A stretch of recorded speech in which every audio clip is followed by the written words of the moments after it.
पृथ्वी Pleistocene park क्या है?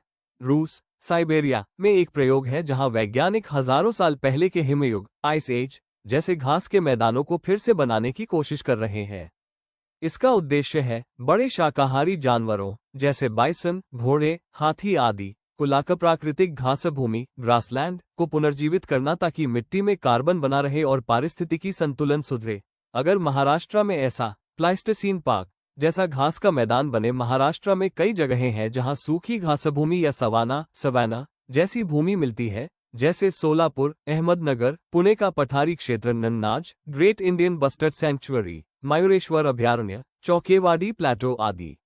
यह इलाका गर्म और सूखा होता है जहां झाड़ीदार वन और घास का मिश्रण होता है।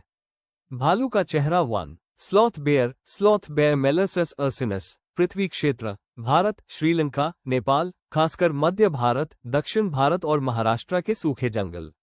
आवास हैबिटेट सूखे पर्णपाती जंगल ड्राई डिसिडुअस फॉरेस्ट्स, झाड़ीदार क्षेत्र, घासभूमि किनारे। आहार डाइट दीमक, टर्माइट्स, चींटियां, एंट्स, फल, महुआ, शहद, कभी कभी छोटे कीड़े मकोड़े। ये कीड़ों को खोदकर खाते हैं, इसलिए मिट्टी को उलट पलट कर मिट्टी की वायु संचार सॉइल एरेशन में मदद करते हैं। भूमिका रोल इंसेक्ट कंट्रोल, दीमक और चींटियों की आबादी नियंत्रित करते हैं। सीड डिस्पर्सल बीज फैलाना, फल खाने के बाद बीज फैलाते हैं जिससे पेड़ पौधे उगते हैं। सॉइल इंजीनियर्स मिट्टी को खोदने से उसकी उर्वरता बढ़ती है। इकोसिस्टम बैलेंस सर्वाहारी होने के कारण खाद्य श्रृंखला फूड चेन का महत्वपूर्ण हिस्सा है। यानी स्लॉथ बेयर घासभूमि जंगल मिश्रित क्षेत्र में पारिस्थितिक संतुलन बनाए रखने में मददगार प्रजाति है।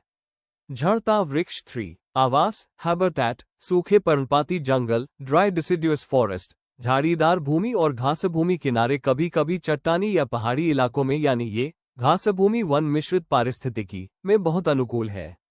शहद का घड़ा भोजन डाइट स्लॉथ बेयर सर्वाहारी ओमनिवोर है, लेकिन इसका मुख्य आहार है दीमक, टर्माइट्स और चींटियां, एंट्स, फल जैसे महुआ, जामुन, बेर, शहद, पेड़ों की छाल में मौजूद कीड़े, कभी कभी मृत पशु या छोटे जीव। इसका मुंह और होंठ खास तरह से बने होते हैं ताकि ये दीमक और चींटियां सूंघकर और चूस कर खा सके।